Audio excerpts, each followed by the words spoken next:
Well, I think today, I mean, when I got into it, the business was pretty different just because of when I got into it, everything was still on film. So there was a communal meeting every day where everyone got together during lunch usually and watched the dailies. So that would be everyone from the executive producer down to me. And there was a time when you could sort of learn in my case, since I knew nothing. And then at some point when I felt I knew more, I could participate in discussions as to how to make things better, what not to do next time, et cetera, et cetera. And then eventually the confidence in me was built, from the producers, and they gave me a shot to do these little inserts and run-bys and other things, and ultimately I got to direct. That does not happen today. So I guess networking is important. I guess being aware of the business doesn't hurt. Who's where, what shows are being done by who. These are things I don't do, by the way, but I don't really have to since I am already successful and you're not. But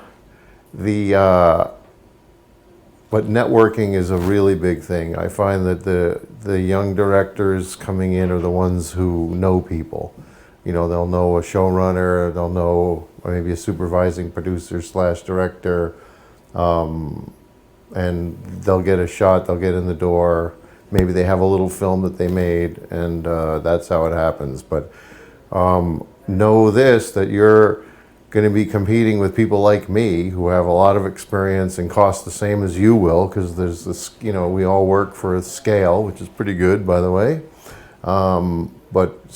You have to convince a producer who's going to hire you why they should hire you with little or no experience instead of me with huge experience. So what would be some reasons why they would do that? They might feel that you have some unique vision, you bring a unique energy to their show, some different point of view. I guess that's unique vision. Repeating myself. That would be the only reason they would hire you instead of me. That they would feel like, well, and also in our business there's a sort of that mystique about the new, young, upcoming person, and there's all of that. Usually it turns out to be, unfortunately, a failure, but that was horrible to say. I think what I look for in a director is, I look for experience on our show because we have a difficult show to do, but I look for enthusiasm, I look for a brightness in their eyes. There's an energy that I find most successful directors have that is infectious, and it makes you want to do what they say. And it's sort of an unknowable quality, and you either have it or you don't, I guess. Now everyone has a different version of it.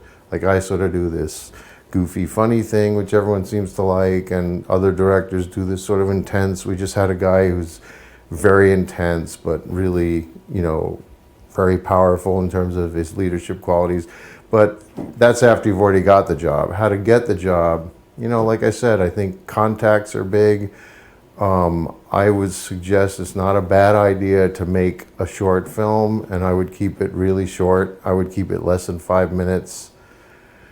I would make it a comedy if possible, because I think people are more inclined to like things if they laugh. Or I guess, I've seen a couple of short films that are sort of noir-ish, which is kind of cool. But make sure the story is compelling. But the most important thing is to make sure it's really good. And that you're going to have to judge for yourself. I would suggest not asking your friends to give you advice on whether they think it's good, because they will just tell you that it's good, most likely, since they're your friends. So you have to be self-critical and really analyze your work and really compare it and weigh it against the work that's happening in the shows that are on the air now, and really honestly evaluate whether you think it holds up. And not only holds up, it can't really be as good. It has to be something that's better or unique, or some reason why someone would take a chance on entrusting their $2 million show in your hands, because the director can completely screw things up. I mean, we can fix it ultimately, but at great cost. But, you know, there's a huge amount of trust that's put in a director of a television show. And it's kind of scary being a producer on the show and putting your show in the hands of someone else. So have I given advice on how to do it? It's hard. It's hard. I mean, it's always been hard, and I think today it's, you know, even harder because the budgets are tighter and yet the expectations are higher for the shows. So I think people like me, it's getting, you know, are in demand because I have a lot of experience, and they know that if they give the show to me, it'll get done well, and it'll get done efficiently and on time. And that's it. Good luck.